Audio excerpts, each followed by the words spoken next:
ويل لكل همزة لمزة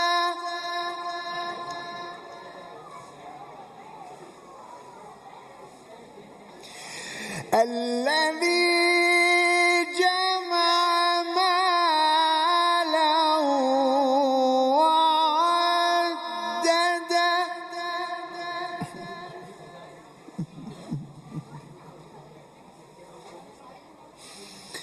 يحسب أن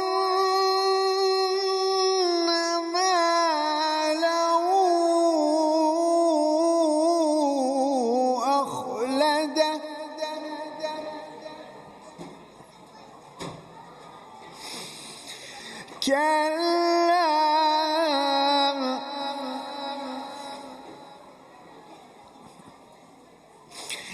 كلا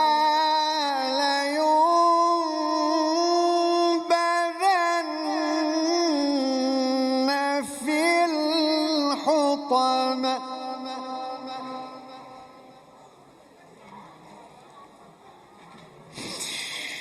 وما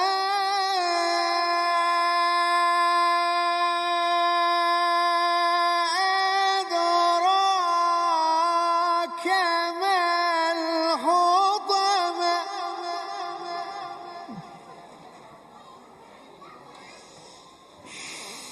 نار الله الموقدة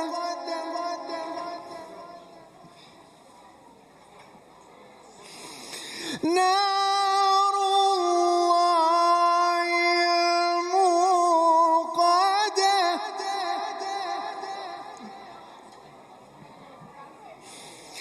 التي تطلع على الأفئدة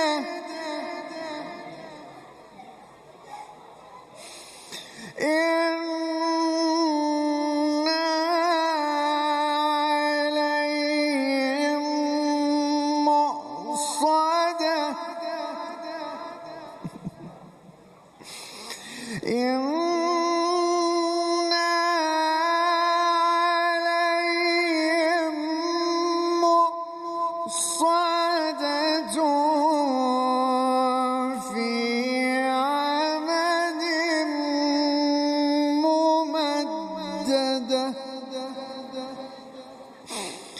صدق الله العلي العظيم.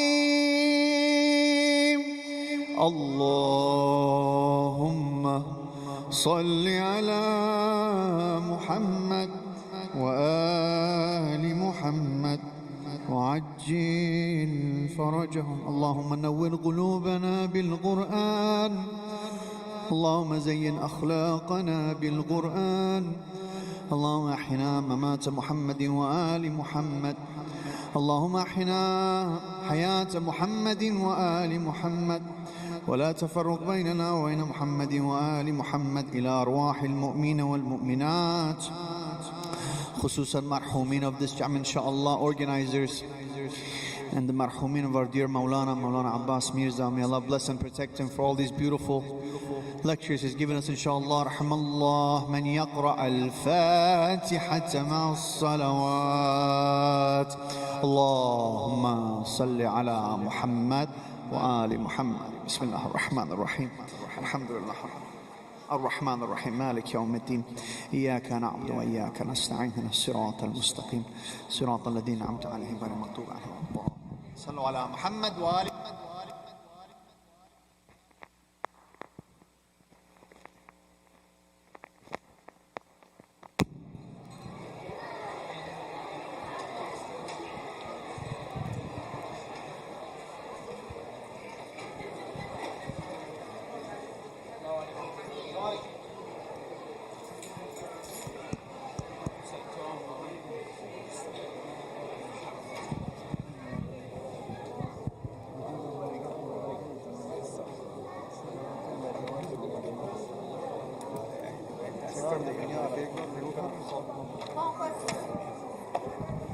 से ही करना है ना कंट्रोल फोन पे है साथ अरे भाई करो ना प्रोजेक्ट करो अरे Mustafa yes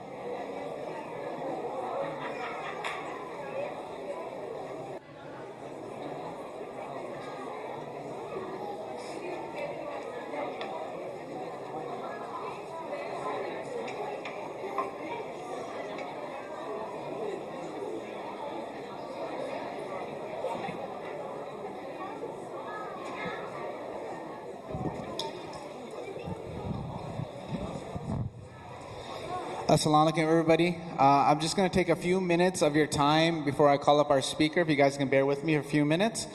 Next slide, please.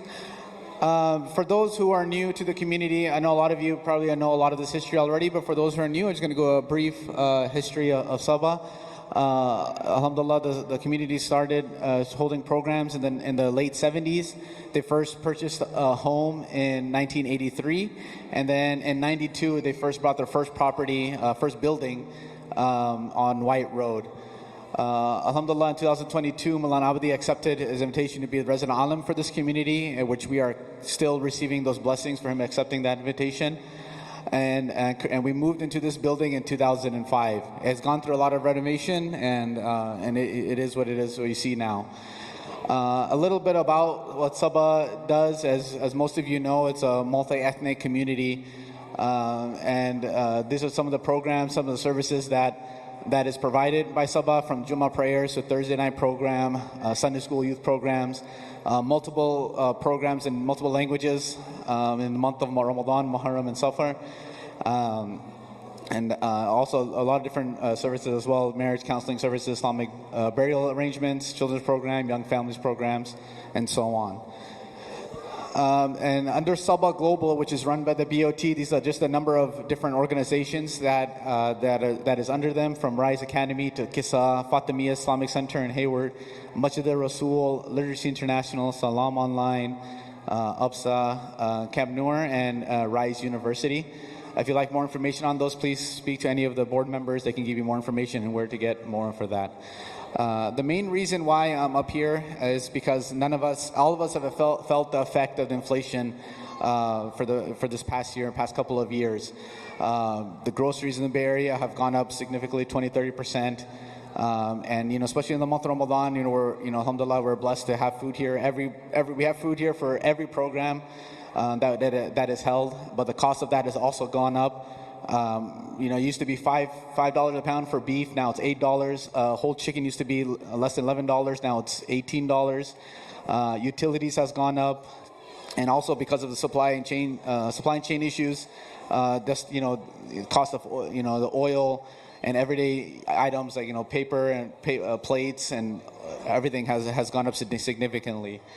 And so what we really need help from the community, especially now, especially moving forward, because this inflation is still continuing. We used to have a monthly income of $16K from monthly membership. That has gone down to $11K now. Next slide.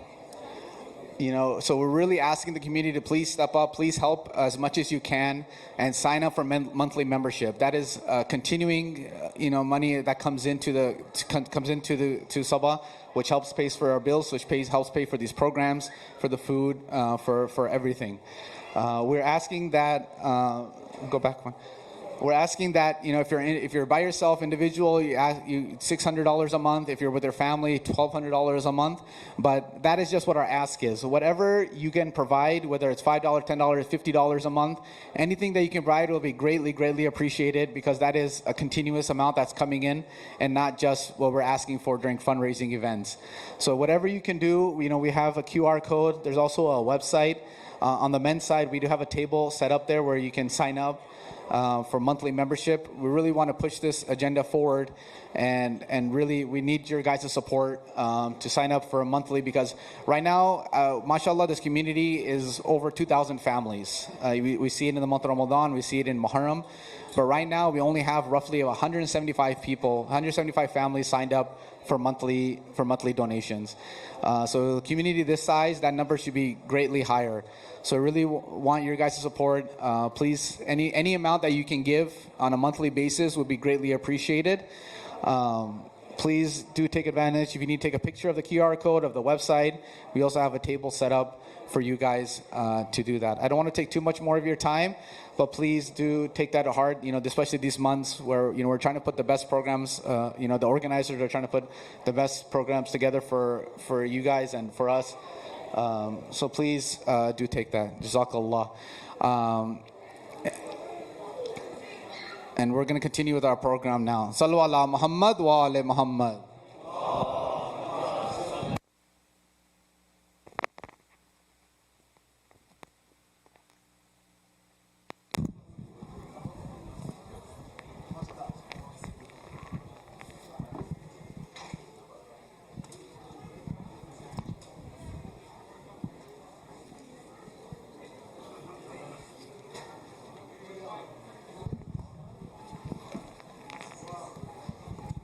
Assalamu alaikum everyone. We are going to have short recitation in Urdu before the speech, inshallah.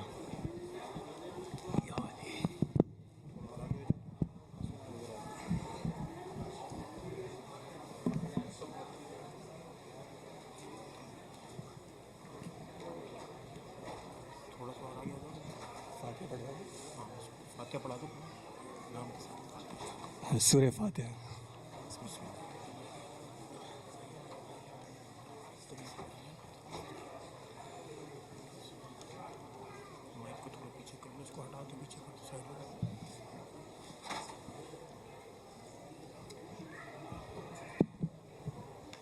बाज़ बुलंद नारे सलावत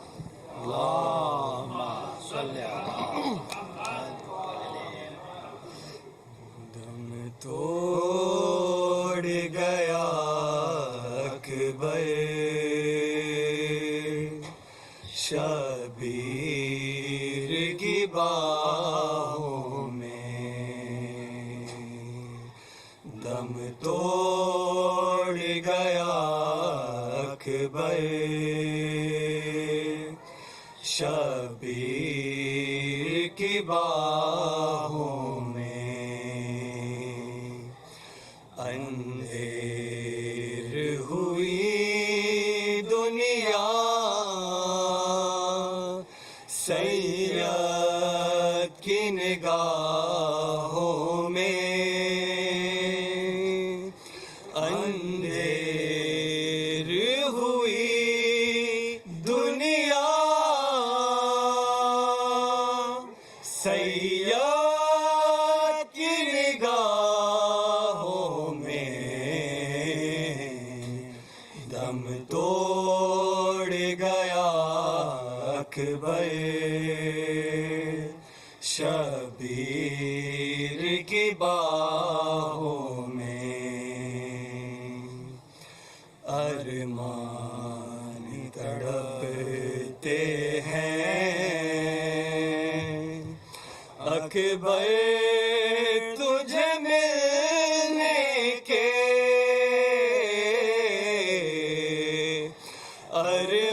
अरमान तड़पते हैं अकबर तुझे मिलने के रोज़े पे मोहम्मद के सुगरा की दुआओं में रोज़े पे मोहम्मद के सुगरा की दुआओं में दम तोड़ गया अकबर शबीर की बाहों में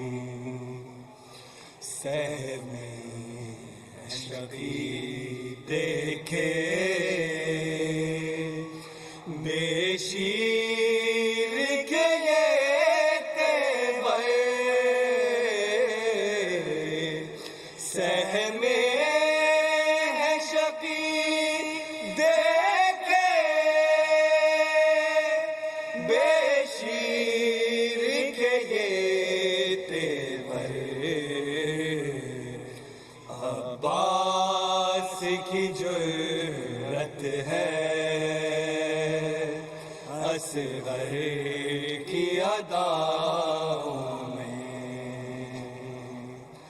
عباس کی جرأت ہے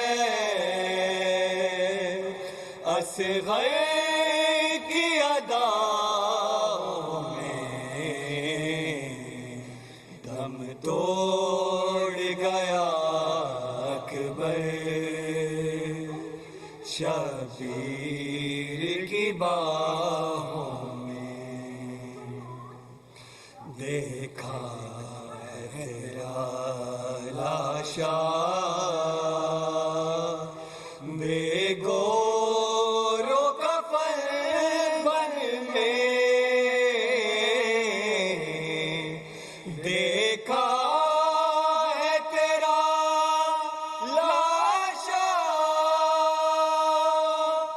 بے گورو کفن بن میں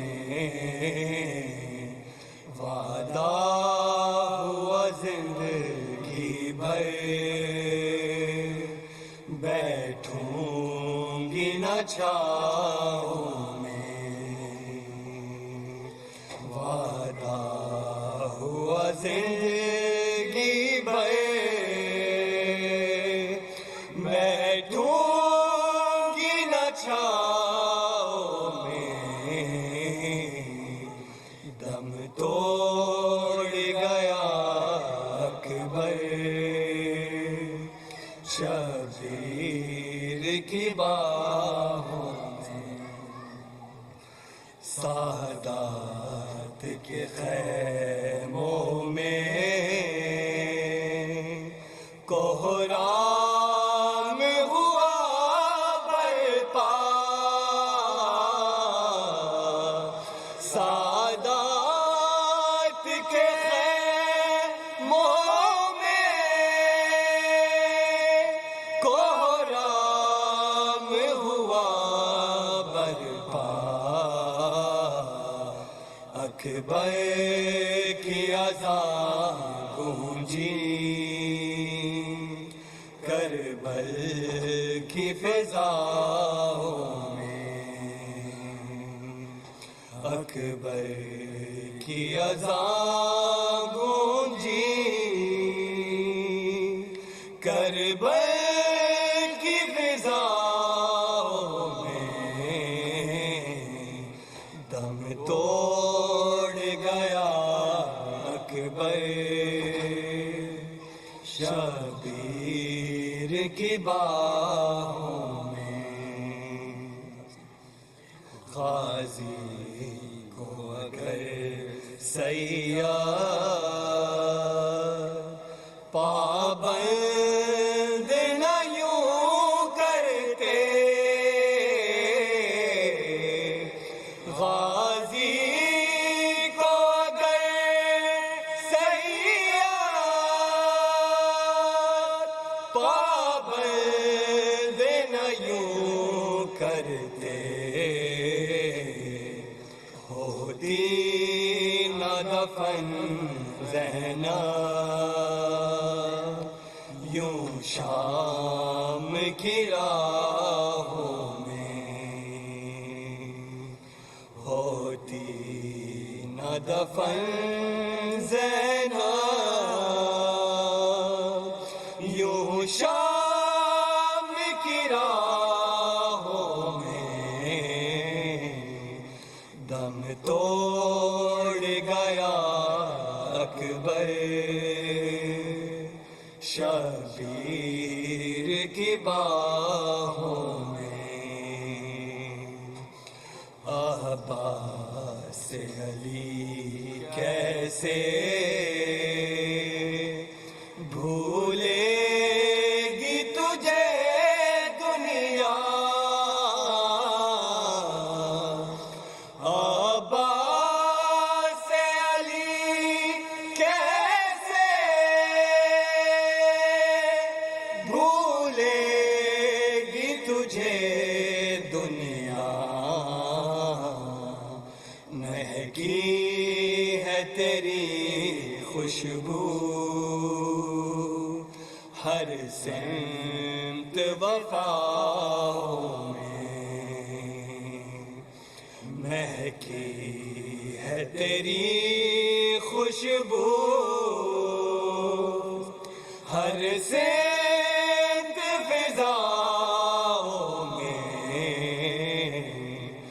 दम तोड़ गया Akbar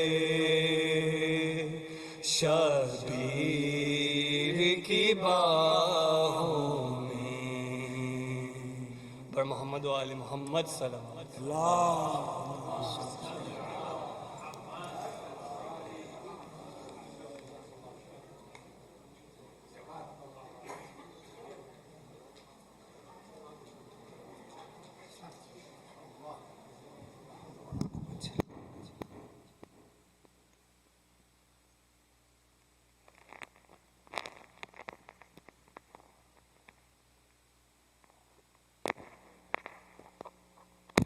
Ahsant wa jazakumullah khair al-jaza. May Allah bless and protect you. Without further ado, I'd like to invite our dear speaker, Moulana Abbas Mirza, with the salawat ala Muhammad wa ali Muhammad.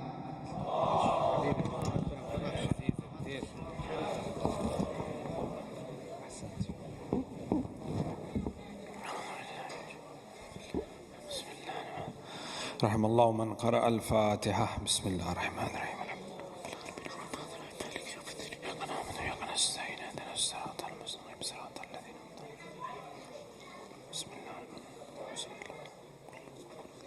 أعوذ بالله من الشيطان الرجيم بسم الله الرحمن الرحيم الحمد لله أوله بلا أول كان قبله وآخره بلا آخر يكون بعده الذي قصرت عن رؤيته أبصار الناظرين وعجزت عن نعته أوهام الواسفين ثم الصلاة والسلام على سيدنا ونبينا حبيبنا وطبيب نفوسنا أشرف الأنبياء والمرسلين أبي القاسم محمد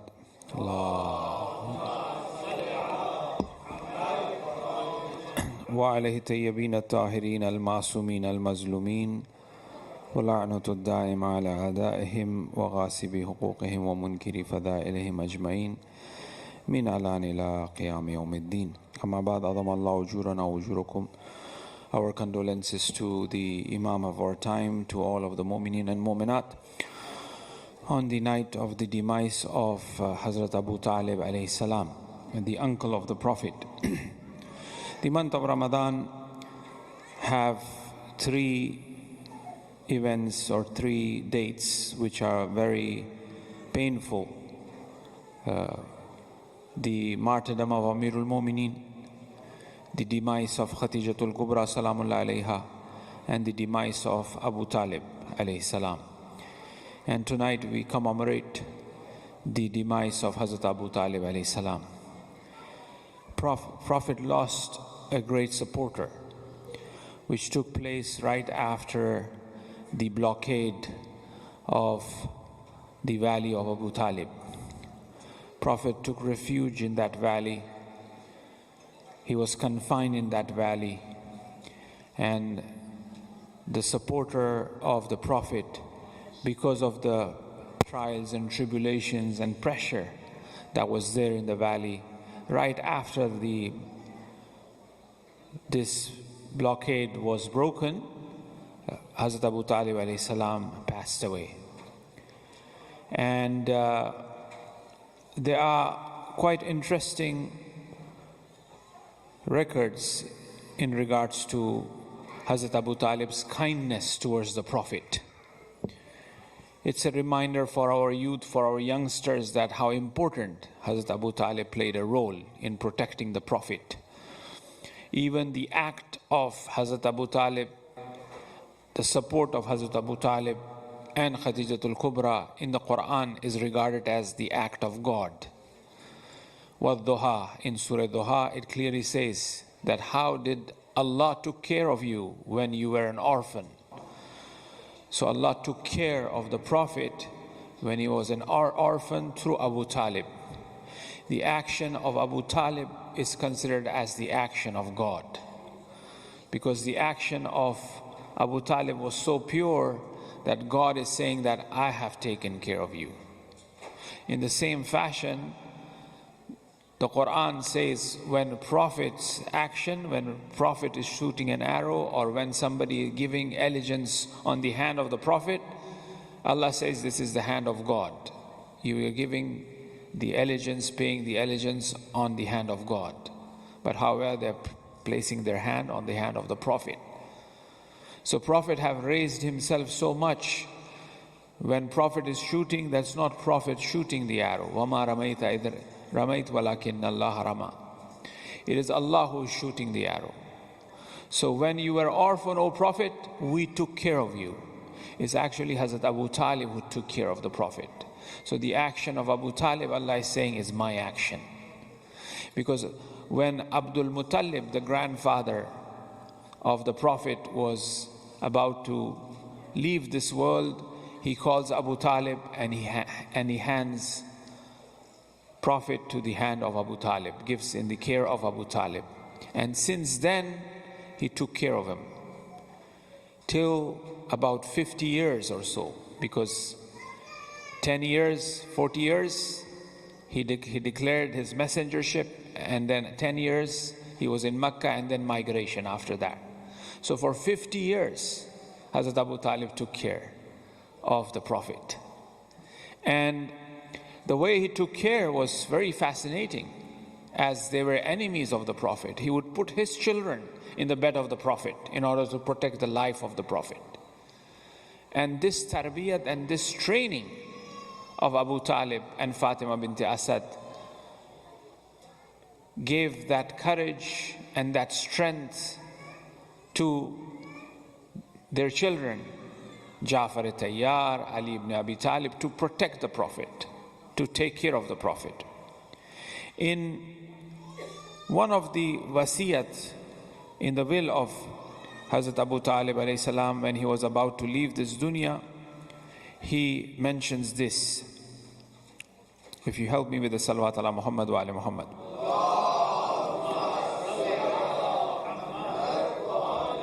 He says that I recommend Muhammad to you because he is the trusted one of the Quraysh and the truthful one of Arabia and possesses all the virtues.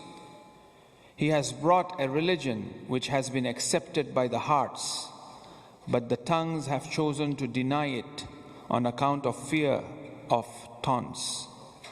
I can see that the weak and the helpless of Arabia have got up to support Muhammad and believe in him, and he has also risen to help them, breaking the ranks of Quraysh. He has humiliated the chiefs of Quraysh and devastated their homes and has made the helpless strong and given them status. He also mentions in another hadith, in another part of his will, where he says that another evidence which points out to the truthfulness of Abu Talib alayhi salam, where he says that, arise, O my nephew, you enjoy a high position. Your religion is the noblest of all religion. You are the son of a great man.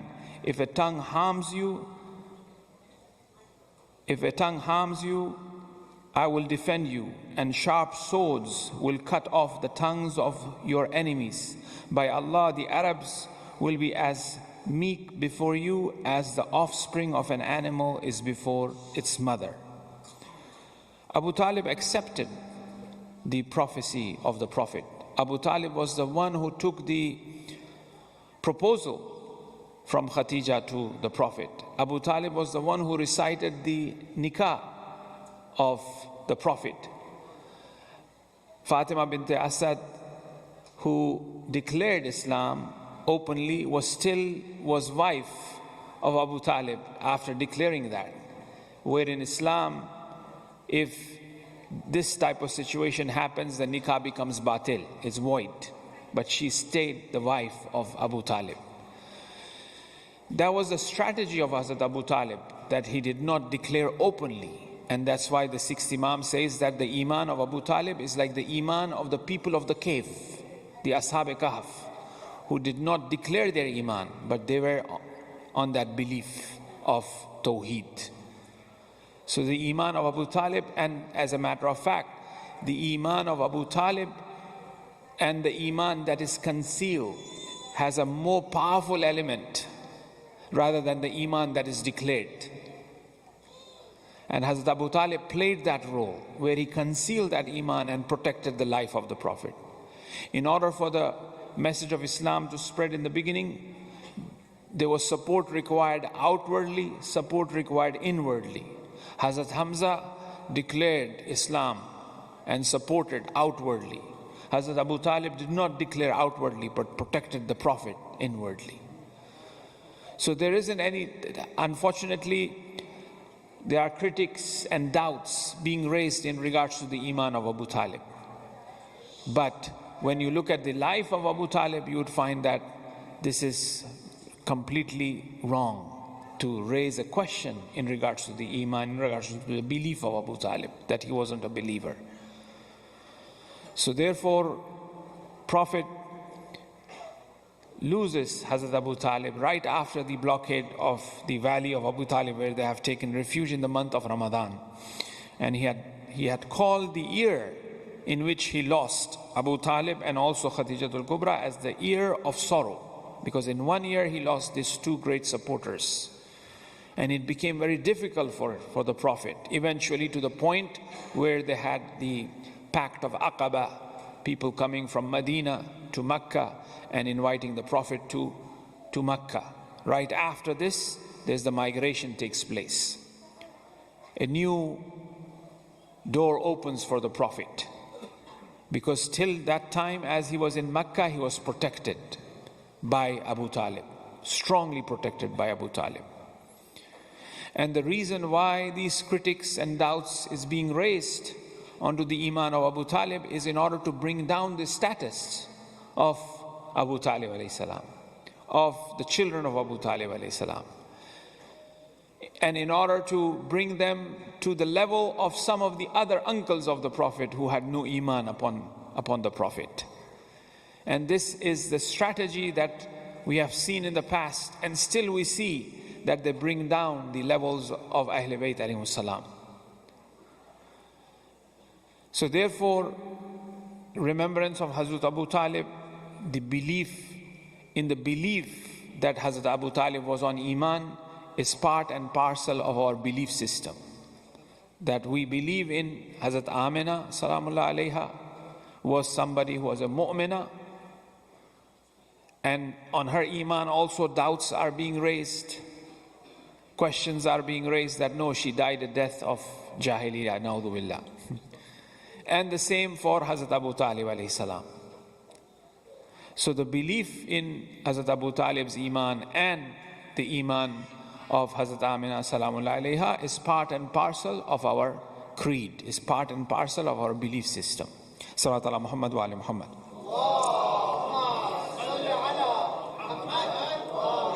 Now, in order to continue our discussions that we are having nightly, the Islamic cosmology, and we have come to a point that after the creation being created in 6 days, and we pointed out to that it's actually not a day as such, because the day is actually depending on the movement of the earth or on the movement of the sun. When there was no creation before, how can Allah subhanahu wa ta'ala is talking about the day? The sun should be created in order for the day to be there. But Allah is already saying that I have created the creation in 6 days, right? Because prior to the creation of the sun and moon, there was creation. There were the creation which was immaterial, which was mujarradat, which are creation of the angels, right? But Allah is saying that the heaven and the earth and whatsoever is in between, in some of the ayahs point out to, has been created in 6 days. This is actually not days as such, but rather as 6 stages. Some of the philosophers have pointed out to this 6 days as 6 different levels of creation. And these 6 different levels of creation, which we'll discuss tonight, will connect to the discussions of the creation of man as an insan, and What is the reality of man? What is the essential truth in regards to man, in regards to human being? Now, the first day, some of those commentators of the Quran, such as Mullah Sadra, one of the great philosophers, theosopher, he points out that it's the first interval. The first day is actually talking about the pre-existential reality of the creation. Before creating everything, as we say in the Alam Zar, we were present. And there are verses of the Quran which points out to. In chapter number 7, which is Surah Araf. Surah Araf is a very beautiful chapter. And it has a story of Adam. It's a story of creation in there. Till Qiyamah, most of the prophets' stories this chapter have touched. So it's a very comprehensive chapter. If somebody wants to understand the whole Quran in a way, in terms of the stories, Surah Araf have all of those in it. So here in Surah Araf, verse number 172, it says that, and when your Lord brought forth from the children of Adam all their descendants and made them bear witness against their own souls, am I not your Lord? You know, where Allah asked each and every individual, am I not your Lord? And they say, Qalu bala. They say, yes. They said, we bear witness. Lest you should say on the day of resurrection, surely we had no inner knowledge of this. So every soul have bear witness to the Tawheed of Allah subhanahu wa ta'ala in the Alam Zar, in a domain or in an interval before this creation, before we were created in a human, in this khulqi reality, in this creational reality, in this material reality. When we were spirits, we have bear witness to the Tawheed of Allah subhanahu wa ta'ala. We have bear witness to the Risalat. We have bear witness to the Wilayat of Ahlul Bayt alayhimus salam in that alam. That is the first interval. That's the first day. It's 6 days. The first is that. Allama Tabatabai in Mizan, when he's talking about this alam, because we know nobody remembers that as such. You know, before we were born, we don't remember Alam Azhar at all. You know, we cannot comprehend that, oh yes, we said, you know, La ilaha illallah over there, or we give Shahada over there, and now we don't recollect that at all. Why we don't recollect it? Why we don't remember that? Where is that alam? Is it thousands and thousands of years before the creation, as it's been said? Right? Before this worldly, it's a pre-existential reality. There is existence, which is in terms of the physical existence, and there's pre-existence. And there's a lot of material information, discussions that have gone in regards to the reality of pre-existential reality of creation. Awwalu ma khalaqallahi nuri. The first thing God created is the Muhammadan light. The existence of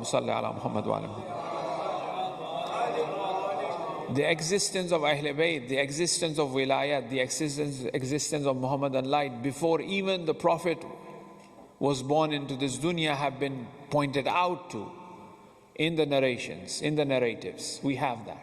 That is a pre-existential reality, which is the Muhammadan light. What type of that light is that? When was it? Where was it? All of that we find narratives, hadiths, ayahs of the Quran in support of that. It's a very in-depth discussion, which is known as the esoteric reality of Shia Islam. Amir Mu'izzi has a book on it. You can Google it. The esoteric reality of Shia Islam.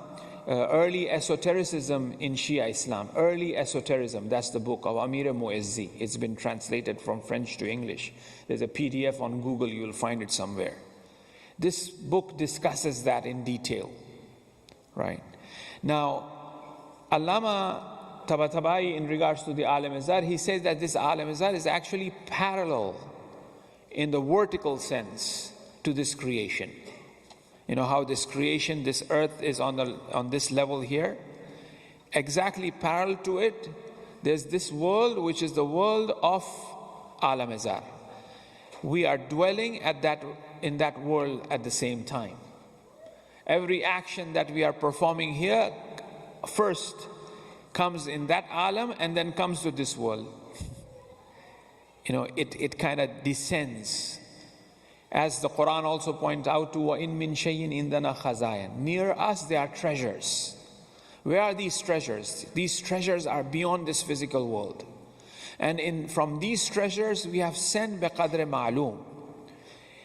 A limited amount from these treasures have descended. So when it's descending, this whole creation that we have, it's descending every second. It's like a wave. When we stand at the ocean shore, the waves are continuously coming.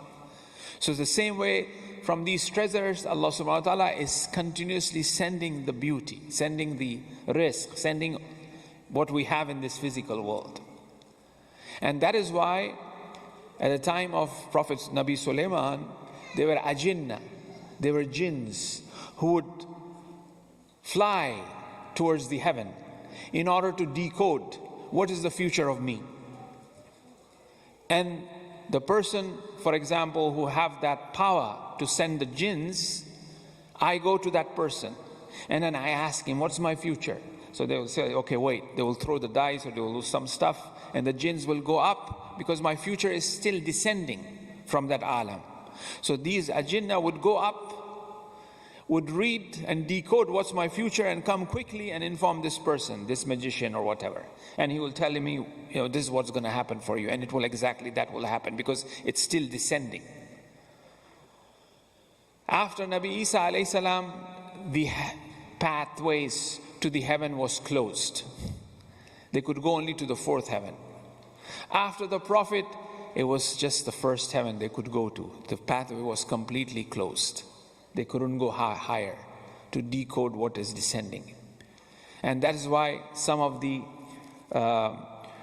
commentators, when they are talking about وَالسَّمَاءِ وَالطَّارِقِ النَّجْمُ الثَّاقِبِ, talking about these meteors or what we see, for example, the stars, shooting stars and they get burned, they say that these are actually the ajinnas trying to, pass through the first heaven and they are hit and they come back. These are the ajinnas. Very symbolic, Yes, physically speaking is something else. That's a different cosmology altogether. We are talking about the Islamic cosmology. So there is something very special about going higher. When you go higher, you try to see the physical world, more clearly. You will see it. Everything's what's happening. Right? The future is clearer when you go higher. That's why the satellite, when you put in the code or whatever, where you want to go, the satellite figures out where you're going in the future, right? I don't want to get into the discussion of ilm and ilm of the future and all that. I want to stick to my discussions that we are having. Perhaps some other time I'll point out to, because, all of these sciences that we have, the rocket science that we have in terms of, sending rockets to the heaven, there's something that is within it that insan wants to know and travel higher. And through traveling higher in the space, the same principle where the ajinna used to travel up higher, try to decode, try to know things about the future by traveling up higher. Right? Anyway, so now that alam-e-zar, Allama says that it is parallel. It's happening at that very instant. Whatsoever is happening here, it's happening in that alam-e-zar as well. So that's the first pre-existential interval or day 1. Day 2, it's been mentioned that the second day is the second world is the universe in which we are living in, which is the physical one, till the time of death. So insan, qabla khilqat, insan, human being before creation, the alam-e-zar aspect, human being in this dunya, that's the second. And the third one is the human being in barzakh, till death. That's the third one, where a person enters barzakh. So the 6 days, because it's talking about the whole creation of within 6 days, because Barzakh has not yet happened as such. Qiyamah has not yet happened as such. So Allah is saying, whatsoever is in the heaven and earth, I have created in 6 days. So this it's still happening. Jannah, the hereafter, is not prepared as of yet. It's going to happen after Qiyamah. Jannat is not there yet. Jannat is going to happen after Qiyamah. The day of judgment, the land, the ground of judgment day hasn't happened yet, because it hasn't happened. So it's not like, okay, we die here, we go to some other planet, its day of judgment will be there. No. It's going to be created from this creation itself. Right? The whole creation will be destroyed, and then a new creation will be created from this creation. It's like a watch. You have a watch. You dismantle the watch altogether, and you use the same, components of the watch to create something new. So the day of judgment and Jannah and the hereafter will be something of that accord. Will be something like that. So this whole creation will be destroyed, and then the Jannah and the day of judgment will be created after that. And there will be only few, as the Quran points out, who will have the power to see this. Even Israel and Israfil, they all will die. They will all go in a state of hibernation, because they don't have the capability and capacity to witness that. They will go to sleep. They are unable to see that. It's too powerful. Except in Surah Anbiya, this verse is, except those who Allah desires to keep them alive. Allah and those Allah desires to keep them alive, they will be able to see. So that means there are certain individuals, certain beings who are capable of seeing how the day of judgment and how the Jannah is created. And the fifth Imam here in Tafsir says these are the Ali Abba, these are the Panchtan, that they have that power to do so. The fourth interval, or the fourth day, is actually the greater resurrection. So there are two resurrections. There is Qiyamat al-Sughra and Qiyamat al-Kubra. Qiyamat al-Sughra, or the minor resurrection, is Barzakh, is death. Death itself is very fascinating. Resurrection itself is very fascinating, very deep, very powerful. The way Quran talks about it. What is the day of judgment? The ruh coming back, to the body, and we are resurrected. We come back to life again. It's a very fascinating belief. It requires a lot of discussion and understanding. And Quran is the only book that depicts and describes the day of judgment in the most precise and powerful way. None other books, none other doctrines, none other religious texts talks about the day of judgment the way Quran talks about it. Swedenborg is a Christian philosopher, and he has written a book on life after death. He's a German philosopher. There's a book in English, you can Google him. His name is Swedenborg. And because Christianity and the Bible, yes, they believe in the day of judgment. They believe in hell and heaven. But they don't really depict or talk about the precise, minute details of the day of judgment. But the Quran does that. The different types of azab, the day of judgment, what will happen. It's more than, one day is more than 50,000 years is describing it. It's like a day, this is more than 50,000 years. The sun will be put off, the mountains will become like cotton, and so on and so forth. It's depicting exactly what's going to happen on the day of judgment. And it is because of Rasulullah, who had that power and the capacity to download that reality on his heart, and that becomes the Quran. Who had that power to see the future that far, what will happen on the day of judgment, and then that became the Quran. And Swedenborg, he acknowledges and the Christianity, when they are talking about the hereafter in their books, life after death, they are indebted to and borrowed from the Islamic narratives and from the Islamic doctrine. Because no Christian philosopher or saint have talked about or depicted what happens at the time of death. The way, for example, the Prophet or the Imams have talked about. Every minute, what's happening to that soul which is about to depart. What it is seeing, what's happening after they go in the hereafter, which we're going to discuss that in our future sessions as well. You know, when the soul enters barzakh, the family members, they all come, they ask, they give salams. They said, he's jet lagging, let him rest, we'll come back later on. They leave the soul for a little while because you have traveled very far. You have entered a different, plane and realm altogether. So it's time for you to rest, because the soul is still new in that barzakh and requires that sort of rest. The family members will say that. And then they will come, this is hadith of 6th Imam, and then they will come the next day and ask him about the family members. Where is he? Where is she? And they will say, oh, why didn't she come here? Oh, then she's at the lowest level. She hasn't entered that barzakhi level. So she's at the lowest. She died, because this new person who have arrived, he would say that, oh, she died. She died before me. But she's not here. Why? All of the family members are here, but she's not here. Oh, maybe, she's on a higher level or lower level, whatever.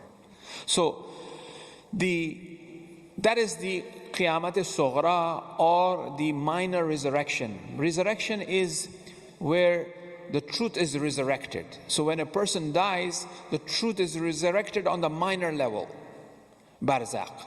But the truth is resurrected on a macro level, on a higher level, which is Qiyamah. And that is actually the greater resurrection, which is the fourth interval, which is the fourth day, which is the fourth domain. The fifth one is actually the paradise and the Jannah, and the world in which actions and nurtures and their consequences return to their owners, the hisab. That's the fifth interval. And the sixth, they say, is actually the world is the heights. Once again in Surah Araf, the places of heights, which talks about. So this is one explanation by philosophers, scientists, scholars, their viewpoint based on the investigation and hadith, what they have. Now man, insan, human being, which is created by Allah subhanahu wa ta'ala, where Allah says that He is the best of creator. And we spoke about amr and khalq and ruh, which we all have. And I also had mentioned that the element of amr is in each and every one of us. In each and every one of created thing there is amr. Because it is innama amru idha arada shayyan, because it's the amr, and then what does happen? Kun happen. What is kun? Kun is kalima. Quran also, because kun is a kalima, and kun comes from that amr. So therefore the amr sometimes is also used as a kalima in the verses of the Quran. The book which is by Allama Tabatabai, he discusses that. It's called Insan as Aghas ta Anjam, is this book, in which he says that this amr also have the material, the substance of the kalima, right? So the kalimatullah, the kalima of Allah, which is amr, and which is actually kun, and this is pure, and ruh is from there as well. Qul min amri Ar-ruh min amri rabbi. Ruh is spirit, is something that is from the amr of Allah subhanahu wa ta'ala. So insan wa nafakhtu fihi min ruhi. I'm being very quickly, briefly in regards to explain and come to insan, right? So insan have that ruh. And when we were talking about sleep last night, sleep is an ayat ilahi. It's a sign. It's a sign which also proves the presence of ruh, the presence of spirit. Because Allah says that He takes the spirit when a person sleeps. Part of the spirit is taken away, and eventually it's returned back if that person doesn't die. So ruh is from the amr of Allah subhanahu wa ta'ala, from the command of Allah subhanahu wa ta'ala. And insan have that. وَنَفَخْتُ فِيهِ مِنْ رُوحِي. Only for insan, Allah have said, I have breathed into Adam my spirit. The ruh of Allah subhanahu wa ta'ala. So insan have that capability and capacity in which the breath of Allah, the nafas al-rahmah, the breath of mercy of Allah subhanahu wa ta'ala. We've been touched and we have that element, that aspect. And as we mentioned earlier, Imam Ali, the saying which is related to Imam Ali alayhi salam, that, oh insan, you think yourself as very little? No, but the whole creation is in you. What does that mean? Let's elaborate a bit about that. What does it mean that the whole creation is in me? Ikhwan Safa, they were known as the Brotherhood of purity. Ikhwan Safa in Arabic. They were Ismailis. They were philosophers. They were Ismaili philosophers. Ismailis have done a great contribution in terms of Islamic philosophy. We find a lot of Islamic philosophers there as well. Ibn Sina, one of the greatest philosophers, a genius person, Avicenna, he was an Ismaili himself.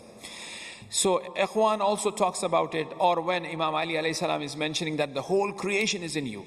See, what it is that the scholars, they start interpreting the narratives of the Masumeen and the ayahs of the Quran. If they have a hadith from a Masum to interpret that verse of the Quran, well and good, that's good.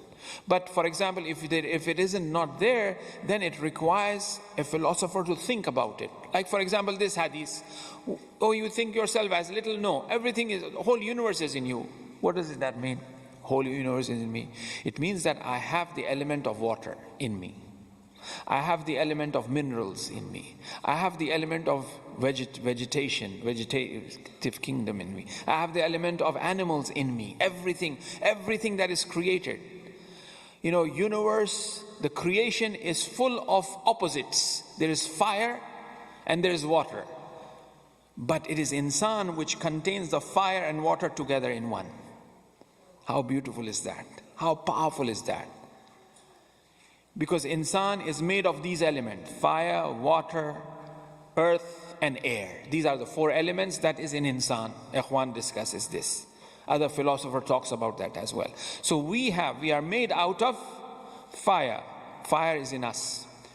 Water is in us. Air is in us. Earth is in us. The perfect man, the insan-e-kamil, is the one who balances all these four equally. If fire increases in me, jealousy increases in me. It affects my soul. If a person is jealous, he has too much fire in him or in her. If a person is arrogant, there's too much air inside. You know, too much air inside. Yeah, he breaks the wuzu every now and then. Right? So, because it's the element of air, right? So now, and as a matter of fact, some of the tib, you know, the traditional, the shamans, the traditional medicine, you know, doctors, they prescribe a type of food which will affect those elements that we have in us. And this has been not just the Islamic tradition, even, you know, old traditions as well. Like for example, within Hinduism as well, they say they don't eat meat, because eating meat will bring the quality of a beast to my soul. So I rather eat the food which is eaten by the birds so that I can fly. So therefore they emphasize a lot of eating on the grains. Well, grains may give air too, by the way. So they emphasize on that. And then you have the element. So what I was saying is that all of these four elements that we have in us, and these four elements are in the creation, scattered everywhere. But insan, in one unit, he got all of these things together. And now he got to balance it. He has to balance if there is too much fire, if I'm too much jealous, and there's professional jealousy as well. You know, one Moulana doesn't like the other Moulana. You know, why his majlis, so many people, why majlis, little people, you know, it's no good, he didn't study, you know, I know more, right? One doctor doesn't like the other doctor. Oh, you go to him, oh, this doctor, he doesn't know, right? So you have this jealousy. Now this jealousy, which is in me, now I have to fire. Now how would you put off the fire? You put off the fire with water. And now if there is fire and air, I'm arrogant, that's hell. Hell breaks loose there, you know. Now, if you have this fire in me, now this fire should be put off by water. And we discuss what is the symbolism of water. Knowledge is considered as water. So if I have knowledge in me, I will never be jealous, right? If I have knowledge, right? Because, this knowledge will say that, well, if this Moulana reads so good and he's so good, is he the one who is really, been given this crowd, or he's a good doctor because of that? Well, actually it is Allah. It's not him. Yes, he has worked hard, so that means I need to work hard too. A rational mind would say that. But at the end of the day, it is Allah who have given shifa in his hand. This doctor is curing, that means Allah have put the shifa in his hand. So I shouldn't be jealous of this doctor, but rather I should ask Allah, oh Allah, you have given shifa in his hand, give it me too as well. So through this knowledge, I am putting off the jealousy. So I'm balancing these elements that we have. And the other thing about that is that I have the element of water.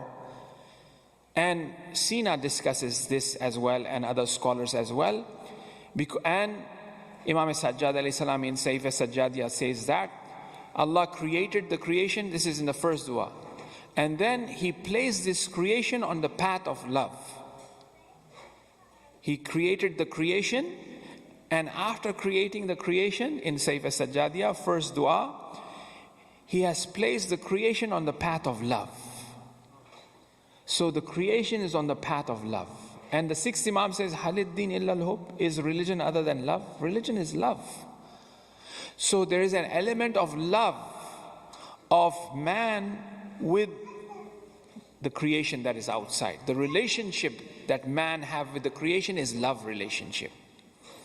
And as there is love relationship with the creation, and if this man is a perfect man and he has balanced it, he's the air bender, right? Who have water bender, air bender, and he's the avatar. So if he has balanced it, then when this man goes out there, if there's a drought, and he says, oh water, come, because there is love relationship, the water will listen to this man and will rain. That's how miracles happen. Masumin alayhim salam, they have reached to the level of that kamal. As they have reached to that level of kamal, they have become, because they have that water in them and there's water outside. They have rizq in them, there's rizq outside. They will just command, and they are in the relationship of love. The beloved will listen, or the lover will listen to each other. And it just happens like that. And they do miracles. Awliya, that's how they do miracles. They will just do dua, it's accepted. Just like that. They will ask, something to be cured, it's cured. Because these elements that is out there is in them. And that's how we are supposed to be in regards to the creation. Because creation is in us. And when I'm kind, like I mentioned earlier, if you have a pot, if you have a pet, we have to create that love relationship with them. Speak to them. They will speak to us as well. The stars and the moons and, all of these constellations that is out there, right? So man have that. Man have these four elements. And other cosmologies that you may find within Hinduism as well, it's quite important as well to compare, because it points out to how beautiful, because, Allah is the one provider of these sciences and knowledge and philosophy. They divide man into four different sort of categories. You have the intellectuals, which are known as the Brahmas, perhaps the Sayyids, as we may say, right? And the Kshatriyas, which is the heart element. So you have the aql, you have the heart. These are two different things, right? The qalb and the aql. That's a discussion in itself. And even the modern science are discovering that. They are saying, heart makes its own decision, your intellect makes its own decision. And the decision which is made by the heart is the right decision, is the best decision. Right? And that's why the Quran talks about the heart, the qalb salim, on the day of judgment. It doesn't say aql salim, The aql, might say something rationally, but if the heart is not with the aql, it will not accept. The iman will not come. Iman is something to do with the heart, right? That's why we ask fi qalbi. We talk about iman, we talk about our heart. It's related to heart. So you have the aql and the heart, and then you have the belly, which are the baniyas, they call it, right? And man have that, if you look at the body of man. And then the below our belly, which are the untouchables, which they call it, right? So man have all of these 4 elements, whether that be the 4 elements of fire, earth, air, whatnot, and this 4 sort of human being as an insan having aql and qalb and desires and lower than desires. And they balance this by the utilization of aql. Is actually, the meaning is, it's from iqal, which is actually they tie it to the horse. They tie like a what do you call a patch. They patch the horse's eyes. It should not go here and there. Yes, blinkers. Yeah, thank you. Because that's the aql. Because the horse will go here and there. But if there is aql, it will go straight. Right? So insan is a very special creation of Allah subhanahu wa ta'ala, where He has placed all of these elements in insan. And He has made him Khalifa on earth, His representative. And He has taught the names. وَعَلَّمَ آدَمَ أَسْمَاءَ كُلَّهَا. The names which the angels do not know those names, but Adam knows those names because he mentioned those names. Now, whether these names be the names of these elements by which He governs and rule, or whether these names be something much more higher and divine, which they know about these names, right? And because of this reason, although it does have the aspect of the pull towards the materiality, towards the dunya, because He's made in a form of a substance or of a matter, because we are in this dunya, in this world, that pull is there. But still, even after having that pull towards the dunya, towards the the matter, it still flies. It still is. That's why it says that أسفل السافلين إلا الذين آمنوا وعملوا الصالحات فلهم أجر غير ممنون. There are people who can go to the lowest of the low, but at the same time, some of them are better than angels, higher than angels. Insan have that element. Insan is capable of doing so because Allah have provided him with that aql, with that intellect, with that heart, with that power to do so. And then he eventually reaches to that perfection and kamal and that potential that is placed in him. And once again, a reminder, for us all, where we find, the Quran, the Anbiya and the Awliya at the same time from outside. There are certain things within us. The 7th Imam says that Allah have given 2 hujjat. One hujjat is inside us, which is the aql, which is the intellect, is a proof of Allah. And there's another hujjat which is outside, which are the Anbiya and the Masumeen. This hujjat that is inside, because of the preoccupation, is capable of making an error. And in order that this error that insan is capable of making, then there is hujjat outside which supports him. And then he goes towards Kamal.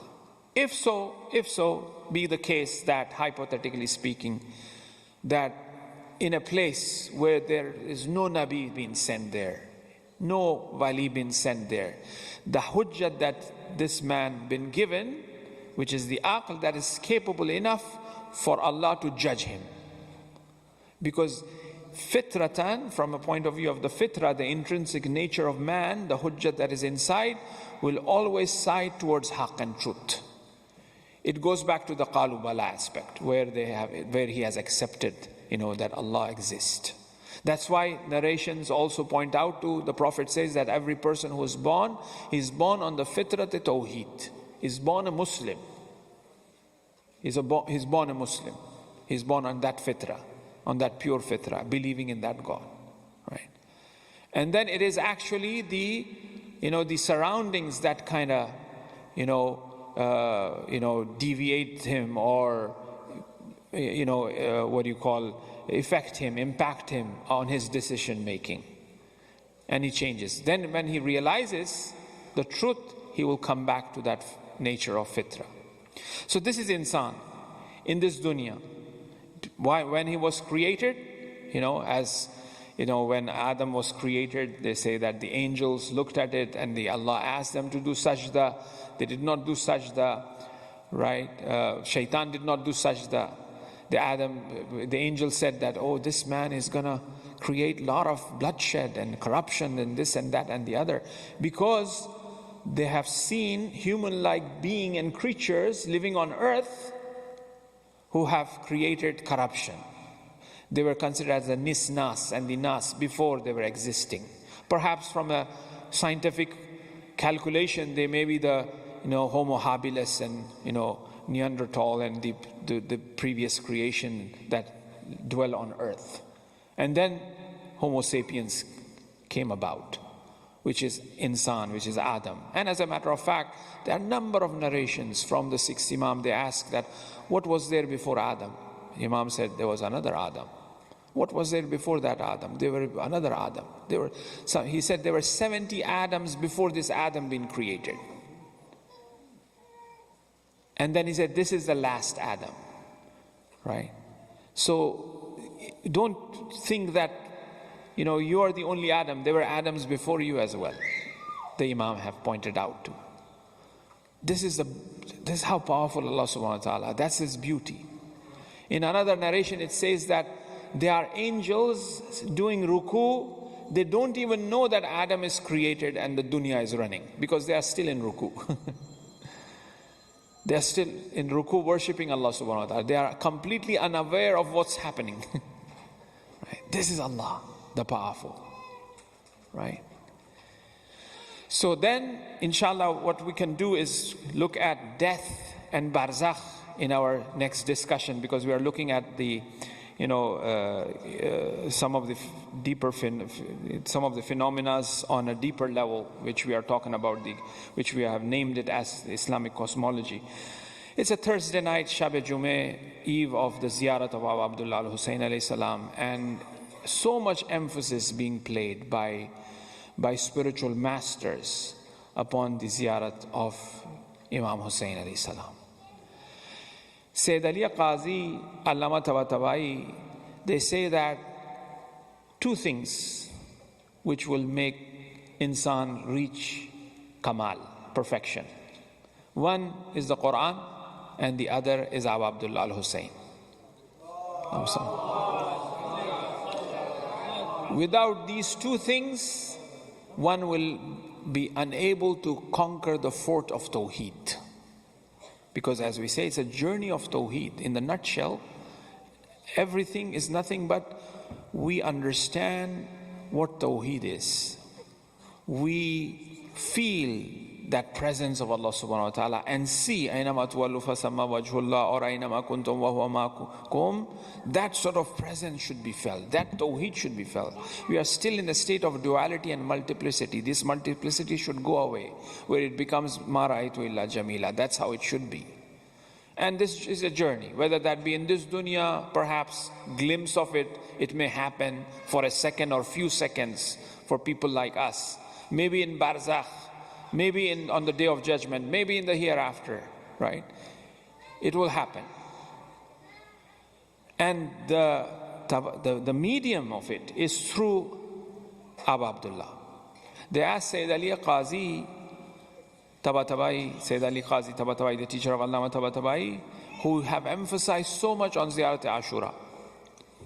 They say that, what is it that you miss that you should have done in this dunya? He said that I wish I should have recited Ziyarat Ashura more than once a day. He would recite every day Ziyarat Ashura, but he says that I wish I should have done more than once a day. Sheikh Murtaza Ansari, the great scholar, the one who have founded the Usuli thought. You know, we are Usulis, we are not Akhbaris. Sheikh Murtaza Ansari buried in Najaf, amazing scholar who have written books on Usul fiqh, Islamic jurisprudence. Agha Bahjat says that he would sit in the haram in Najaf and he would recite Ziyarat Ashura with 100 lan and 100 salawat in one sitting. A person who is extremely busy in terms of teaching and whatnot, right? Who is the main pontiff, basically, the main figure in the Shia world. Somebody who is spending 45 minutes and performing that. So, Ziyarat of Aba Abdullah al-Hussein alayhi salam is something that it's a vehicle. It will take us towards the Kamal and towards the perfection. And Shab-e-Jum'ah, and also it's the eve of Friday, and also it's the day of the night of the demise of Abu Talib, the grandfather of Imam Hussein alayhi salam.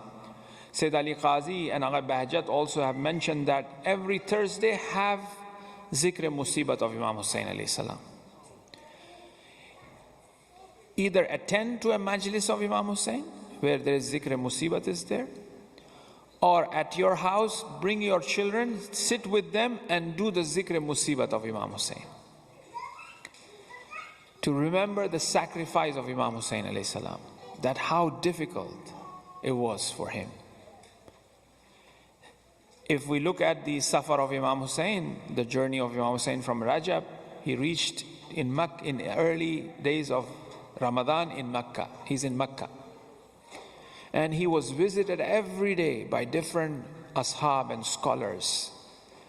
And it reaches to a point that this very Imam, the grandson of the Prophet, was informed that you will be killed if you stay here for Hajj. So he changes his Hajj to Umrah and he leaves and he goes to Karbala. And when he reaches Karbala, for 7 days he camped near the Euphrates where the water was there. Right after the 7th day, the tents of Imam Hussein was removed.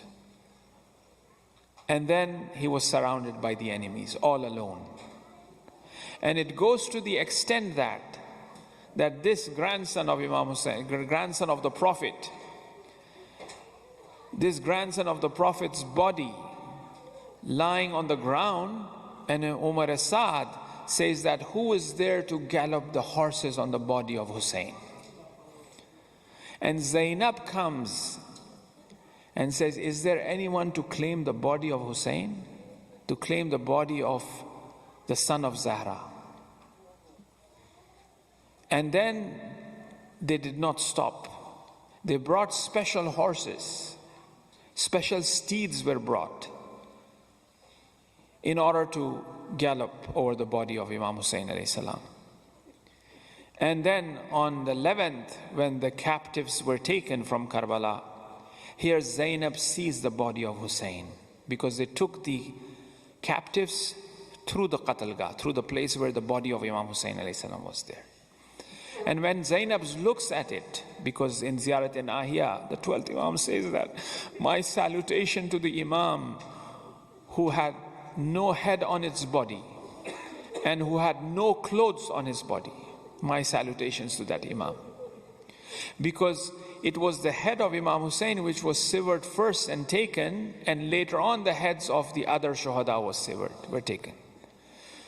So this body lying on the ground, and Imam Sajjad, the son of Imam Hussein alayhi salam, passing by, looks at the body and he says, oh father, what is this that I am in chain, that I cannot even bury you, where the enemies are burying their loved ones? And Zainab runs forward and shakes the shoulder of Sajjad and says, Sajjad, inna lillah wa inna ilayhi raji'un. Because Zainab says that if I did not go and wake Sajjad up, the ruh of Sajjad will leave the body, looking at the body of his father like that. Zainab is the protector of the Imam. She comes and says, "Oh Sajjad, inna lillahi wa inna." But when she looks at the body of Hussein, she remembers that incident perhaps, where one day Zainab was sleeping in the courtyard of the house, and Hussein comes. When Hussein comes, looks at Zainab is sleeping, the sun was shining on Zainab. And Hussein does not want the sleep of Zainab to be disturbed. So he opens the abba and stands there. And he stands there so long that he starts to sweat. And the sweat fell on Zainab, and Zainab wakes up.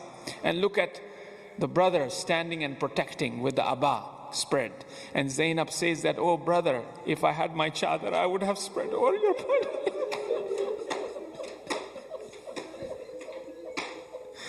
Allah lanatullah ala qawm az-zalimin sayalamu alladhina zalamu ayy munqalibin yanqalibun بفاطمة وأبيها وبعلها وبنيها والسر المستودع فيها بعدد ما أحاط به الملك بمولاتي سيدة زينب سلام الله عليها. يا الله يا الله يا الله يا الله يا الله يا الله يا الله يا الله يا الله يا الله يا رحمن يا رحيم يا مقلب القلوب ثبت قلوبنا على دينك يا قاضي الحاجات يا كافي المهمات إنك على كل شيء قدير. رحم الله من قرأ الفاتحة لأرواح المؤمنين والمؤمنات, especially for the marhumin of the brothers and sisters who are present here, the marhumin of the volunteers, the marhumin of those who have sponsored the niyaz tonight, with a loud salawat ala Muhammad wa ali Muhammad. Allahumma salli ala Muhammad.